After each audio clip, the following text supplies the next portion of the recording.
Hello, and welcome to ohmTown Daily, the news show powered by ohmTown.com. Today is April 25th, 2024. It's Season 3, Episode 116. I am Mayor Watt, and the sentient AI is not available for today's show, so let's get into the rundown. Today we're going to be talking about leaf glow. Fair use ain't. Dropping all the extra weight. Mars bugs, come hell or high water. Free house, right? How about viral chick-fil-quits? Bold move, Coach Cotton. 4 EV factories, 1 country. And shouldn't even be warming the bench. Today's probably going to be a quick show. I have some mayoral duties, but let's get into the show.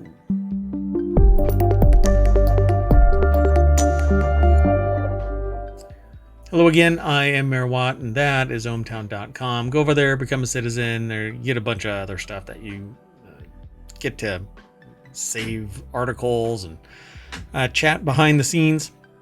We have a Discord, there's a Patreon, there's a YouTube channel, there's the podcasts that are actually over on, wherever you want to catch pods. The entire list is, we have the ohmTown Daily News Show, which is, it's in the name, Daily Show. We have Reality Hacker, Wanted, Warcrafters, The Continuity Report, Technology Today, and Four Wheel Tech. On Sunday, I'm going to announce at least one more show. I might commit to the second show, and so we'll have 5 each day on the weekends, as opposed to 4. I don't know. One is for sure going to be a Sunday show, and it's called Mix War, and it's about music, and I will be hyping it up because it's, it's a lot of fun. Anyway, let's get going. I'm not going to do transitions. We're just going to chug on through these articles. The first article is over in the Mobile channel. Scientists use leaf glow to understand changing climate. New University of Minnesota research suggests leaf glow provides vital information on vegetation dynamics in Arctic and boreal ecosystems like Minnesota's forests and wetlands, which are among the fastest warming in the world.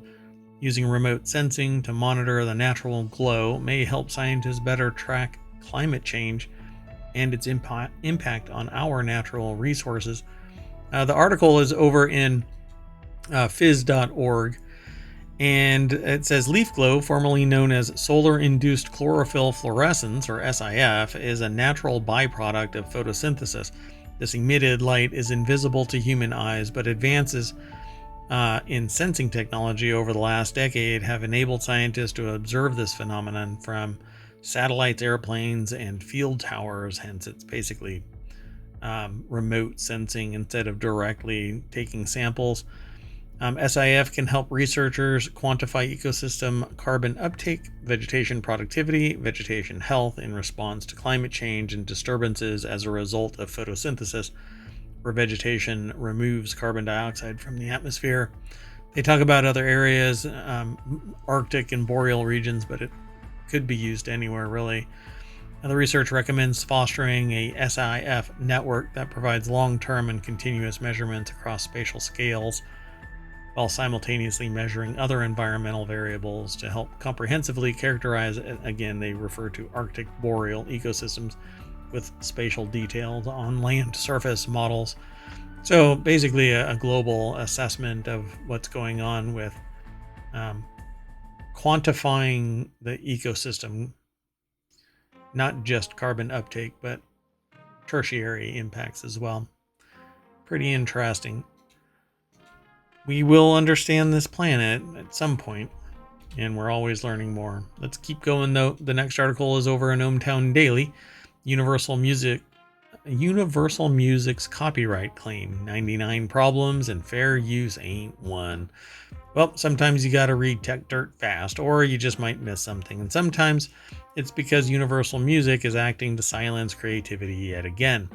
Yesterday, they posted an article about how Dustin Ballard The creative genius behind There I Ruined It, who makes very funny parody songs, had posted a lengthy disclaimer on his latest YouTube upload, saying essentially the preceding was a work of parody, which comments on the perceived misogynistic lyrical similarities between artists of two different eras, the Beach Boys and Jay-Z, Sean Corey Carter. In the United States, parody is protected by the First Amendment under fair use exception, which is governed by factors enumerated in Section 107 of the Copyright Act. This doctrine provides an affirmative defense for unauthorized uses that would otherwise amount to copyright infringement. Parody aside, copyrights generally expire 95 years after, and they go on to, it's the lifetime of the artist. So the video was the Beach Boys covering Jay-Z's 99 Problems, where every bit of it, minus the lyrics, sounded like a classic Beach Boys song. What made it interesting to us at Tech Dirt was, and not us as in me, Tech Dirt, because this article is written by Mike Masnick over at techdirt.com from the Universal Music Destroyer of Fun department. They always have a great department and very niche departments. So it was the long and convoluted explanation that was included in the video to explain that the song is parody fair use. Parody, not parody, but parody. And so, yeah, it's basically making fun of something in such a way, and it is somewhat transformative most of the time to make fun of something that is formerly not funny. I could take something, I could take a humorous song and make it serious, and that would be parody, because it's transforming it away from what it was into something else, but still riffing off of the original messaging. So you have to have that type of correlation. So, but sometime after the story got posted, UMG, or Universal Music, stepped in and decided to ruin the fun in only the way knows how to act, by being a copyright bully where it has no need or right to be. So they issue this is likely an automated copyright claim using Content ID or something similar rather than a full DMCA takedown, but it's bullshit either way, and I agree. Parody is protected and it should be okay, but to fight this, you as a content creator have to sit there and jump through flaming hoops to justify your existence. So fair use is supposed to be the valve by which the copyright system doesn't violate the First Amendment. But when you see copyright wielded as a censorial weapon like this, with no real recourse for the artist, it should raise serious questions about why we allow copyright to act this way in the first place.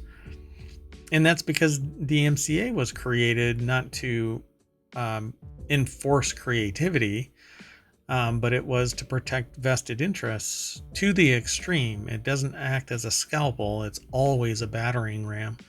And when your hammer is big enough, then it doesn't matter, everything is a nail.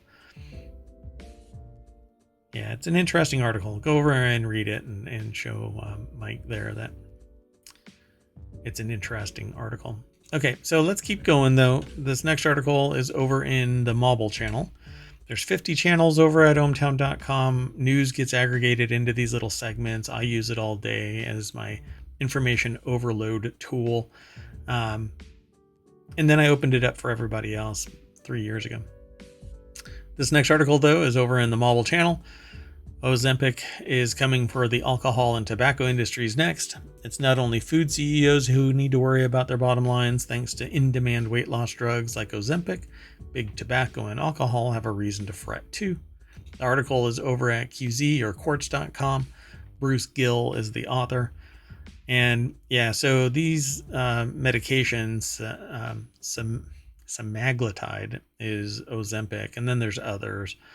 And basically what this thing does is, for lack of a better phrase, it supercharges your system to resist hunger Um, and as a side benefit, it also tends to lower cholesterol, lower blood glucose. You stop craving and snacking. You don't want sugar. It's quite the fascinating tool if you are hell bent to lose weight and to lower all of those subordinate. I wouldn't say subordinate. You gain weight because of all of these other things, and because you gain weight, these other things impact you negatively. So, and then you become sedentary, you stop working out, and all that kind of stuff. So, a new survey finds that people taking weight loss medications are giving up their vices. Yeah, and this is a known. This has been talked about. The one bad thing about all of these medications is that they're at some point maintenance, where you just have to keep on taking them because the research shows that a large population of those on it tend to go back to their old ways when they're off it. But a new report from Morgan Stanley finds that people who use GLP-1 drugs, among them Ozempic, Wegovy, Mounjaro, and Zepbound, reduce their consumption of tobacco and alcohol while taking medications. You basically kill the craving. It's fascinating. It pulls people away from pre-diabetes. It lowers their weight. It lowers their cholesterol. It lowers their blood glucose. And in all of that, blood pressure drops. Now, there can be confounding elements to this. You may plateau and the dose has to get higher. You may benefit all the while. You may get sick from the medicine itself. It's just the way that it works. While 40% of the survey respondents said they smoked cigarettes at least weekly before starting GLP-1 treatment, that number fell to 24% after they started the treatment. Meanwhile, weekly e-cigarette usage dropped from 30% to 16%. Pretty dramatic, almost having both, which I find is fascinating. And I'm willing to bet that the longer term assessment would probably drop it into single digits if you up the dose. Morgan Stanley found similar results when asked respondents about their use of alcohol. 56 to 62% of alcohol consumers on GLP-1 reported drinking less since starting the medication, with about 14 to 18% cutting alcohol consumption entirely, which I think that it's great. Alcohol really is a poison. You're ingesting something that's poisoning you. That's why it has a deleterious effect on you. And too much of it. Yeah. Anyway, everything in moderation, I suppose, but don't smoke. Don't drink. Drink in moderation. Just don't smoke. Nothing is redeeming about smoking. Drinking some alcohol that can lower people's stress level and allow them to just chill. But it can turn into a crux or a crutch. And you can end up ending up in alcoholism. So be careful of this. And if you need to, talk to your doctor, and GLP-1 drugs are very effective for weight loss and everything else that we just talked about. So this is going to be a big business as time goes on, and additional research into the effectiveness and the root causes of how effective it is going to lead to more and more effective drugs in the future. Let's keep going though. I'm going to chug through these as fast as responsible. So I always end up talking about this stuff. So the next article is over on the Warcrafters channel, one of our newer shows. It's on Saturday after 3 other shows, like ohmTown Daily News Show, then Reality Hacker, then Wanted, then Warcrafters. Primarily talking about first-person shooters. Virtual reality stuff is on a different show called Reality Hackers earlier on. But first-person shooters, RTSs, role-playing games, etc., that's Warcrafters. So this article is titled, "Wake Up! These spider-looking phenomena just spotted on Mars are clearly Helldivers 2 bugs preparing for a surprise attack." There's a whole world-building element to Helldivers 2. Go and check it out. I won't get into it here, but yeah, there's bugs. It says, "Stop me if you've heard this one about these lines of propaganda before. Bugs can't fly. The automatons haven't developed aerial gunships yet. There's no such thing as a heavy machine gun, and these images on the surface of Mars are just seasonal eruptions of carbon dioxide gas, not thousands of alien spiders gathering for an imminent attack on us, the good citizens of Super Earth. Go and spread democracy, y'all. Wes Fenlon over at PCGamer.com put this article together. The deck statement says Game Master Joel is clearly up to his old tricks, and we will not be fooled. Yeah, those look like little spiders, but apparently they're seasonal eruptions. I don't know about that. The images from the surface of Mars are just seasonal eruptions of carbon dioxide gas, not thousands of alien spiders gathering for an imminent attack on us. Game Master Joel is the person that keeps dropping little notes like, oh no, those bugs don't do that. Yet there's video evidence of those bugs actually doing exactly what they're saying they don't do. It says our colleagues over at Live Science and the esteemed members of the scientific community on whom they report seem convinced that this satellite imagery of the surface of Mars is perfectly innocent. I don't know, folks. I think some bugs need to meet democracy full-faced. Seriously, or suspiciously, there's no mention of this impending threat on any of the Arrowhead's social media channels, not so much as a clue as to the dire threat that awaits Super Earth. Ha! What better proof of a cover-up? Arrowhead's recent orders pitting the community against wave after wave of automatons is clearly misdirection from the real threat, which has been sprung upon us any day now. Dun dun dun. Yeah, that looks like spiders, but we love the idea of making patterns from noise, so this is probably just random eruptions. Let's keep going. The next article, I actually saw this pop up, and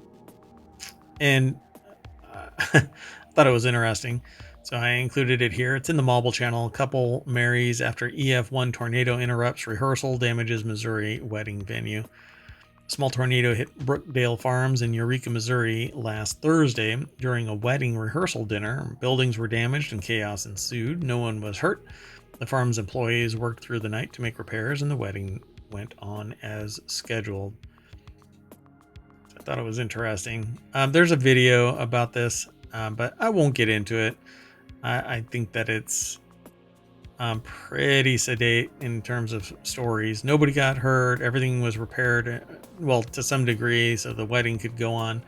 Said they'd just gotten there to do the rehearsal for the wedding on Saturday, and then got in the building, and shortly after the storm hit, kind of ran to the bathroom, and it sounded like a train was getting ready to come through the building, which is the stereotypical sound for a tornado. Once we knew everyone was okay, we went outside, practiced, and rehearsed the wedding. Everyone was good. We kind of celebrated that, and we were all safe. So, ta-da!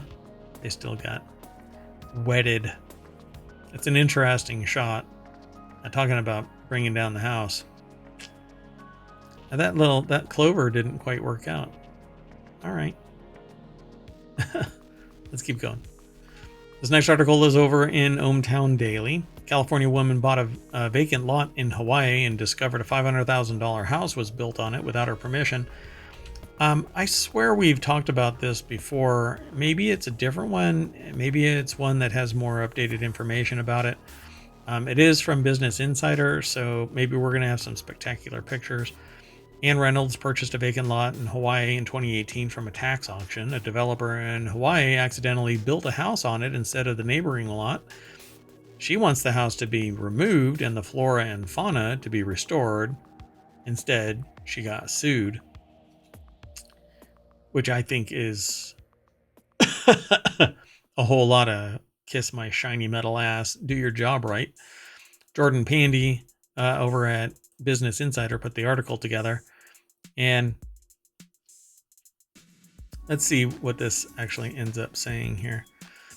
Ann Reynolds had big plans for a vacant lot she purchased in 2018. Unfortunately, she was beaten to the punch when a developer built a house on it, Reynolds bought a 1-acre plot of land in Hawaiian Paradise Park, a nearly 15,000 person subdivision on Hawaii's Big Island, for $22,500 at a tax auction. Now, a house worth over $500,000, according to Trulia, sits vacant on the lot.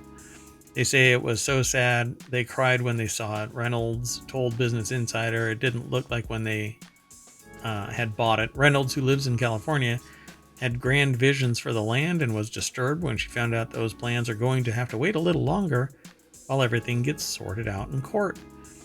But she's in court as a defendant, which always puts you on your heels.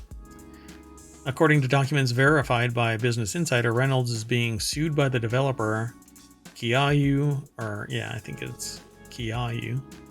Development Partnership LLC, on accusations of unjust enrichment and constructive trust. So originally, Reynolds had plans to build a home for 2 children on the property and also save space to host women's retreats. Reynolds is an energy healer and relationship coach, and for her, the perfect plot of land was more than just the view or the peace she felt from hearing the waves crashing. If that's the view... Oh, 2 miles from the beach. 2 miles is quite a stretch. I'm sorry, just 2 miles is a long distance. It needs to align with me, with my zodiac sign, basically. Also, the position of the land in relation to the stars, north, south, east, and west coordinates, sun rising and setting. All these things go into consideration. So this isn't something that they just messed around with. They believe that this thing has a particular connection to them as a being. Let's see here. Let's see. It says, unless you're next to the ocean or the highway, every parcel looks indistinguishable, is apparently what a broker said. There's 8,000 1-acre lots in Paradise Park. If I blindfolded you and drove you to Paradise Park and put you on a street in front of a lot, I'll give you $10,000 if you could figure out where you are or where you were. Okay, but see, you built on a lot that isn't yours. Saying that you should be ambivalent kind of says a lot about you, considering you're the dumbass that built on somebody else's property. Let's see. According to a court document prepared by the developer's lawyer, Peter Olson, the untouched plots in Paradise Park are identified by telephone poles. There are 2 lots between each telephone pole, and the wrong one was picked.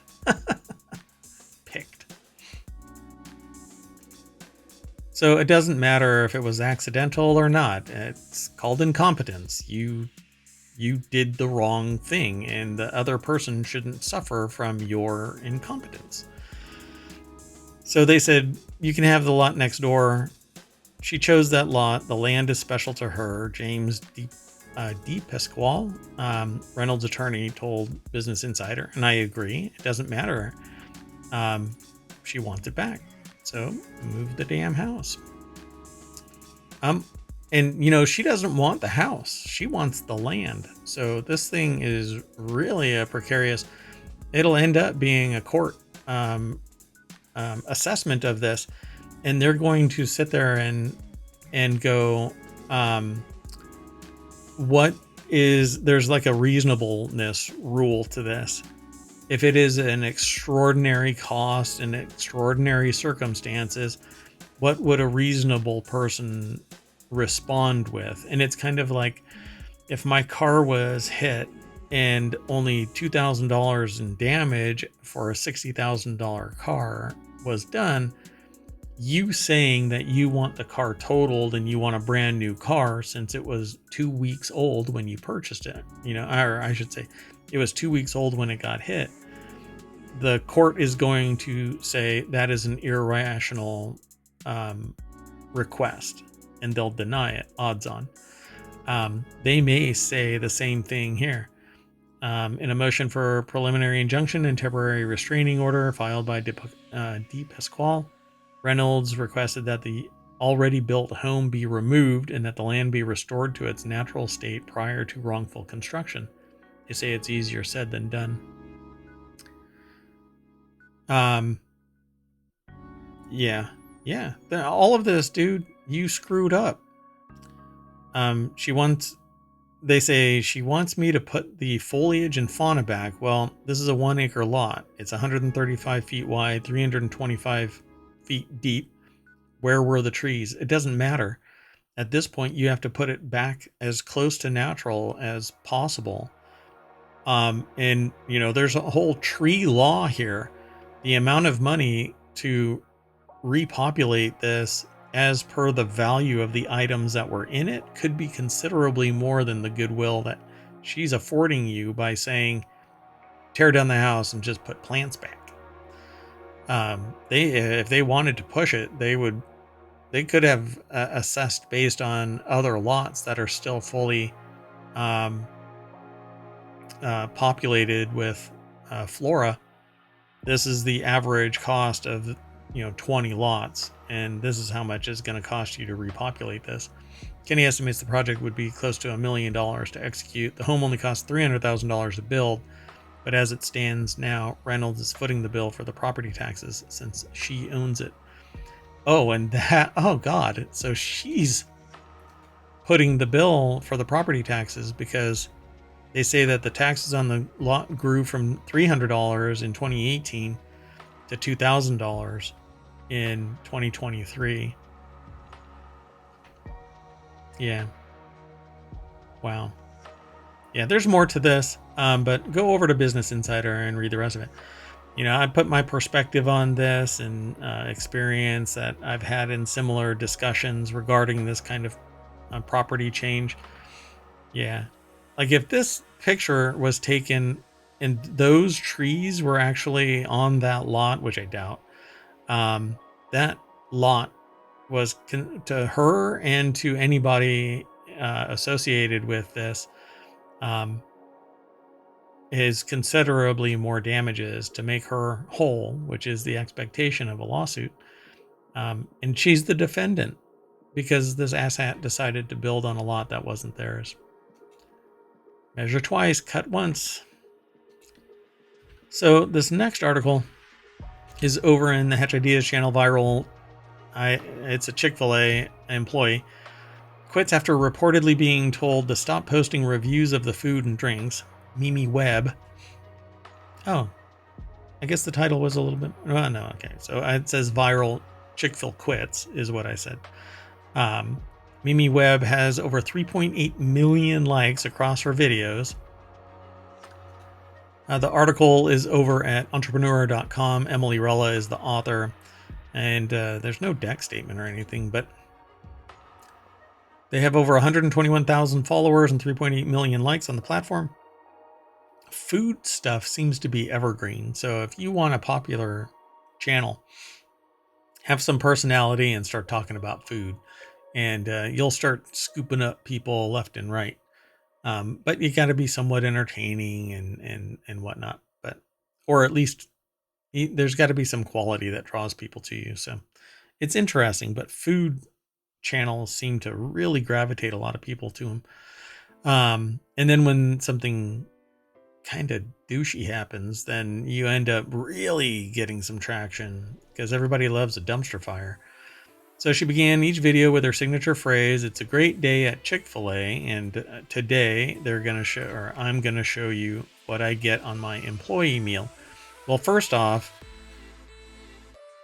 using somebody else's name while you're an employee there means that you either have to get permission or you can get fired. Regardless, the people Chick-fil-A didn't want the messaging. I can guarantee you they didn't want the messaging. They didn't want this person being a spokesperson where somebody could misinterpret something that is said or whatever. It's going to get pointed at Chick-fil-A and Chick-fil-A corporate, not at that person. And even if it is at that person, they're going to the ill will that might be generated by some misspeak or whatever is leveraged again at Chick-fil-A. Even if it's pointed at Miriam Webb, she's an employee of Chick-fil-A, and all of that reputational damage or benefit goes to Chick-fil-A. So they quit. It says, but her days of posting menu hacks and lunchtime creations came to an end when she was reportedly told by upper management and corporate PR that she was violating a policy in the employee handbook, though she did not specify which one. Um, and anyway, typically, well, nowadays everything is right to work, so they can punch you because they don't like you actually using their name, um, their reputation, their goodwill, their everything. You're literally using them to personally benefit, and a lot of companies don't like that. So in a video on April 15th, Webb told viewers that she was violating company policy and that the chain was not willing to make an exception for her success. And the meeting followed one of Webb's videos that garnered over 2 million views reviewing the chain's new cherry drinks. So do it on your own. Don't sit there. Not in a million years would I sit there and talk about an organization that I'm working on or in or with, unless I get tacit approval beforehand, because you don't want to end up in a court case, because you're trading on the reputation of the business that you're working for, with, or whatever. So they say they want to make clear that this was not a punishment. It wasn't that they did something wrong in the videos or said something in their comments that caused them to say no more videos. This was something they didn't know that they were doing. Somebody brought it to their attention. It had to have been. So it says they respect their decision, and all I can do now is adapt. So still do it. Go in, order food the way that you would as an employee. Somebody there will make it for you, and then you can do the review all on your own, and then go around everywhere else. So it says, according to Business Insider, she handed in her notice on Monday and plans to focus on becoming a full-time content creator in the food space, already posting videos reviewing food from rival Shake Shack. Yeah, nothing stops you from talking shit about everybody else, too. That opens the door. So, because there can't be any viral blowback when you say something about a rival or say something about the hand that is feeding you, literally. I wish it wasn't that way, but unfortunately we can't have nice things because people will respond irrationally to some personal opinion, and they'll seek you out, right? And either harass your employer, harass your family, your friends, whatever, you directly. Somebody can take exception. Hell, even me saying somebody can take exception to that because they feel personally slighted, to which I say, if you're upset about me saying something as innocuous as people get pissed off about being told that people get pissed off about being told they get pissed off, you might want to address it. Not by contacting me or anything, but there's professionals out there that you can speak to. The next article, though, is over in ohmTown Daily. Baltimore coach accused of using AI voice cloning to try to get high school principal fired. It's a bold play there, Cotton. The Baltimore Banner reports that Baltimore police believe a purported recording of Pikesville High School principal Eric Eiswert making racist and anti-Semitic comments was faked. Experts told the Baltimore Banner and Baltimore police that the recording, which circulated through social media in January and briefly resulted in Eiswert's suspension, has a flat tone, unusually clean background sounds, and lack of consistent breathing sounds or pauses. So the article is over at The Verge. Amelia David is the author, and the deck statement says, Baltimore County Police arrested Dejan Darian on Thursday and says he used generative AI to fake a racist rant that sounded like the Pikesville High School principal. If you would have dedicated all of that energy to excelling in school, I suppose this wouldn't be an issue. A physical education teacher and former athletic director of a Baltimore County high school has been arrested and charged with using an AI voice cloning service to frame the school's principal. The Baltimore Banner reports that Baltimore County police believe that the recording that circulated was fake, which is really interesting. I guess it'll end up, there's you got to be really dedicated to do this kind of stuff. It's not clear what AI voice platform Darian allegedly used, but there were grade school, I think they were in 7th or 8th grade, that were making deep fakes. Well, let's just say adult content deep fakes of their classmates and handing them out. So anything is possible, folks. Reality Hacker is a show here in ohmTown. That's on Saturdays, right after ohmTown Daily News Show. And we talk about that on the regular. And let me tell you, the tools, it is the impetus as for me to create Mix War, which is the show that's going to be kicking off on Sunday. Actually, I'm going to play one song, talk about it briefly, introduce it, and the following week we're going to kick off Mix War with an announcement on Sunday that we're going to start the whole process of accepting music. We'll be streaming it. It can be uploaded into ohmTown, and we'll stream it straight from the Mix War channel. Discord already has a channel set up for Mix War, etc., etc. But anyway, I want you to use AI. You'll give me permission to stream the content. I'm already going to give, the content that I create is going to be my personal creations will get turned into an album and posted on Spotify. And I won't partake in the winning or competitions, but I will be promoting the show via using my music primarily, and the others where appropriate. So anyway, police arrested this person here where I said it once before, Dejan Darian, a former athletic director at the school whose name was also mentioned in the audio clip. So it's kind of like robbing a gas station, but leaving your wallet on the counter and then coming back later, I guess. Hey, did you find my wallet?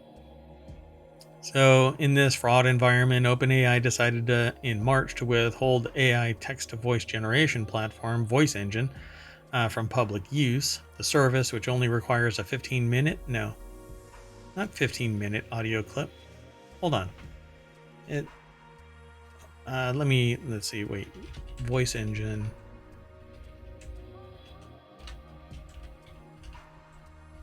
One second. Sorry. Yeah, it's like 25 seconds, 15 seconds, not 15 minutes. That's a hell of a... Hold on. I've got to find this because that isn't right. That can't be right. Right. OpenAI just announced that it's recently... This is from Engadget. OpenAI just announced back on March 29th that it conducted a small-scale preview of a new tool called Voice Engine. It can mimic any speaker by analyzing a 15-second audio sample, and the company says it generates natural-sounding speech. Now, I did this same thing with a few minutes of audio that could get spliced into what's called phonemes, and then the phonemes could be applied to a text file, and it would read in anybody's voice if I had the phonemes. So I did that 15 years ago. Now, today, man, the speed at which things are going. Oh, and all I did was use Python, for crying out loud. It was extraordinarily simple. U.S. lawmakers have filed but not yet passed several bills like the No Fakes Act and No AI Fraud Act, which seek to prevent technology companies from using an individual's face, voice, or name without their permission. I agree. They need to update this to change that. The service only requires a 15-second audio clip. Let's keep going, though. Don't have time to wait. The news waits for no one. This next article is the I'll believe it when I see it. Four-wheel tech. Actually, I titled this section 4 EV Factories, 1 Country. Four-wheel tech is where it was aggregated to Honda to spend $11 billion on 4 EV factories in North America. I think they're a little late to the game because unless they say it's hybrid EVs, yeah, people don't want full electric EVs anymore. Sorry, folks, the race is over and hybrids are going to win. Why? Because you don't have range anxiety. And it solves all of the problems. Although the entry-level hybrids seem to be painfully gutless. Honda announced today that in the last 24 hours, actually, that it will spend $11 billion to expand its electric vehicle manufacturing presence in North America. The Japanese automaker already has a number of factories in the US, Mexico, and Canada. And its last one that will benefit from the expansion with 4 EV-related plants planned for Ontario. So when somebody says North America, remember, folks, it's not just the United States. The article is over at arstechnica.com. Jonathan M. Gitlin is the author. Here's a Honda getting badged. That might be the charging door, though. Is it really in the front? All right. Anyway, additionally, the automaker wants to set up another 2 sites as joint ventures. One will be a plant that processes cathode active materials and precursors, the various elements like nickel and manganese that are combined with lithium in lithium-ion batteries. Set up a partnership with POSCO Future M, a South Korean battery material and chemical company. POSCO is already working with General Motors on another joint venture, a battery precursor material facility in Betancourt, Quebec. I might be pronouncing that very American. That is supposed to become operational in 2026. Okay, come down to the United States. United States is lonely. Wants some EVs, but hybrid style with guts. Give me a 300 horsepower hybrid EV for 35 to 40,000, and I think most people would clamor for that as the interstitial between pure electric and ICE.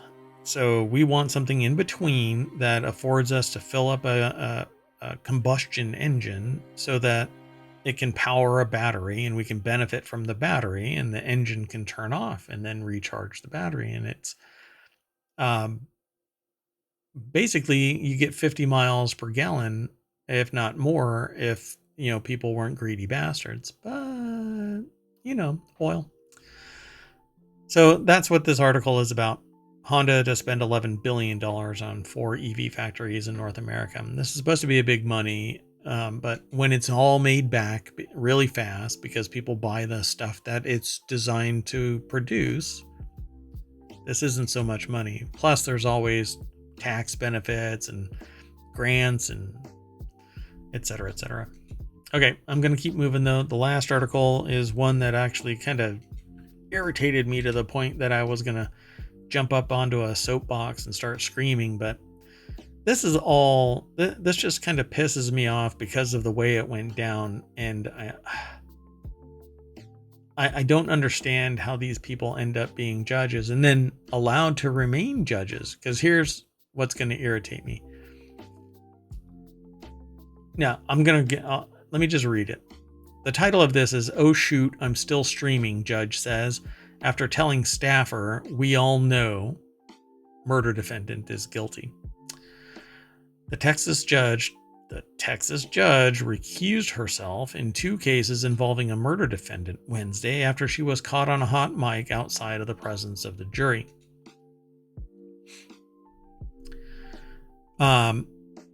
Basically saying that he had killed the victim to show a woman that he's a man, quote unquote, he's a man. Judge Nancy Mulder of Dallas County, Texas, declared a mistrial in the murder case against George Esparza, or Jorge Esparza. I don't know how they pronounce their name. And apologized to Esparza's lawyers, she told the Dallas Morning News. Here's the part that irritates me because I had to read this. Like, what was the context of this? I wanted to go into this with my soapbox already inflated, at least to the second level. Here's the quote that pisses me off. I deeply regret the comments I made during what I believed was a private conversation with court staff in an empty courtroom, she told the Dallas Morning News.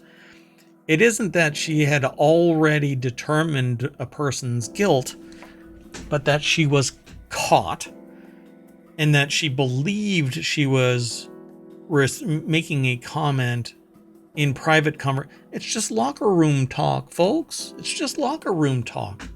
That's fine.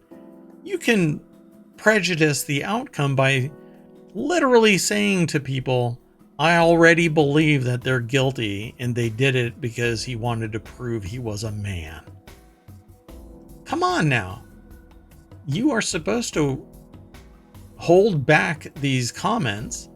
You really should have been looking at yourself going, have I already prejudged this person based on their demeanor?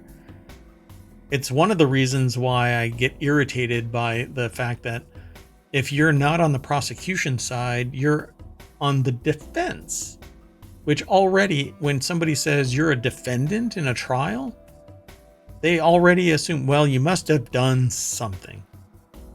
Because innocent until proven guilty is only spouted when you individually sit there and have a conversation with somebody and go, well, and you're a reasonable person. Well, innocent until proven guilty. But if you're on the other side, you're guilty. That's why you're a defendant. Esparza was accused of killing Ricardo Medina Madriz in 2020, the night of the victim's first date with a woman Esparza was accused of stalking. So there's backstory, obviously. After jurors and lawyers left the courtroom Tuesday, an unidentified man told Mulder that he thought that Esparza should go on watch. It just kind of gets messier from there. And they actually have a rundown of kind of a back and forth. Mulder said that she was frustrated because lawyers were not following procedure for admitting evidence. Okay, then reprimand them. But you don't sit there and go, we all know he's going to get convicted and get a bunch of time, but that doesn't mean you can just phone it in. You've got to follow the steps, she said. The last words on the live stream were from Mulder. Oh shoot, I'm still streaming. Yeah.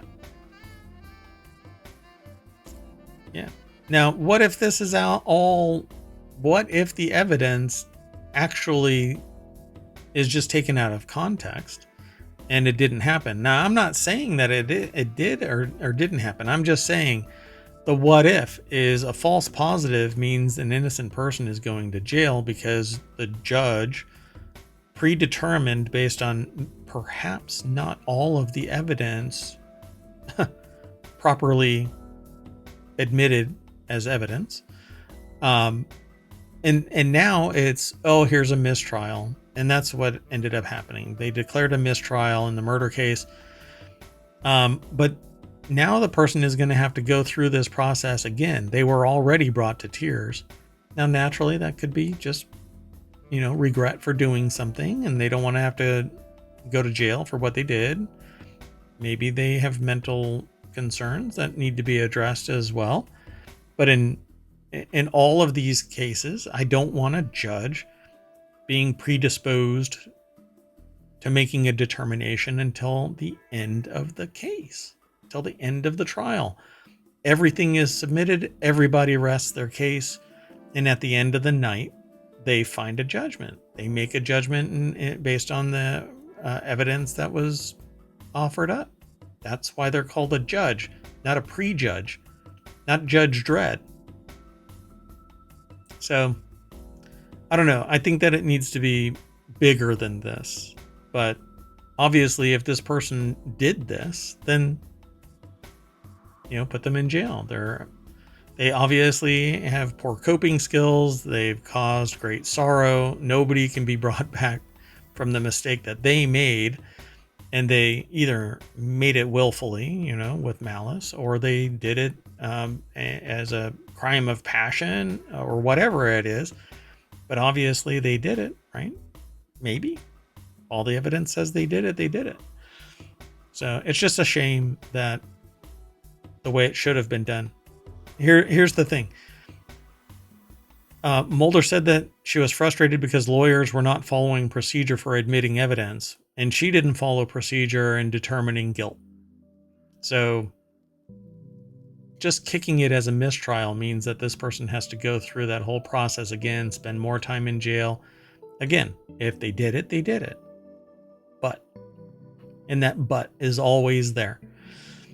It's why I'm against the death penalty. It's why I don't like the fact that depending on what evidence is admitted, it can sway the jury because only some evidence is provided and not all of it, because of the way that it gets either discovered or the series of questions that lead to the evidence. It isn't everything that is found is admitted. It kind of becomes a streamlined operation. Anyway, but I'm not an attorney. I'm not your attorney. So if you want to talk to an attorney, go hire one. They tend to be expensive. Okay, well, anyway, we're done for the night. Everybody jump into the party bus. We raced down Main Street. Looked left, looked right. Saw a bunch of articles, newsworthy stuff. And now we're done. So we're back at the welcome sign. Thanks for coming to ohmTown. Thanks for hanging out for ohmTown Daily News Show. And I will see you tomorrow. It's Friday. Actually, no, I'm sorry. I have some mayoral duties. I will see if I can get it done prior. Like between mayoral duties. We'll see if I can get it all done. So I might end up doing a time machine show on Saturday. But be sure to like and subscribe over on YouTube. It's the only way we're going to get discovered in any real way. And it really helps the show out tremendously. I would like to spend more time talking about the news, giving my take on the news, and discussing your takes, live here on Twitch. I'll also start streaming over to YouTube, but discovery for live is really low. But I like live streams. I like the interaction. So tell a friend and then come back. Okay, that's it, folks. See you as soon as mayorally possible.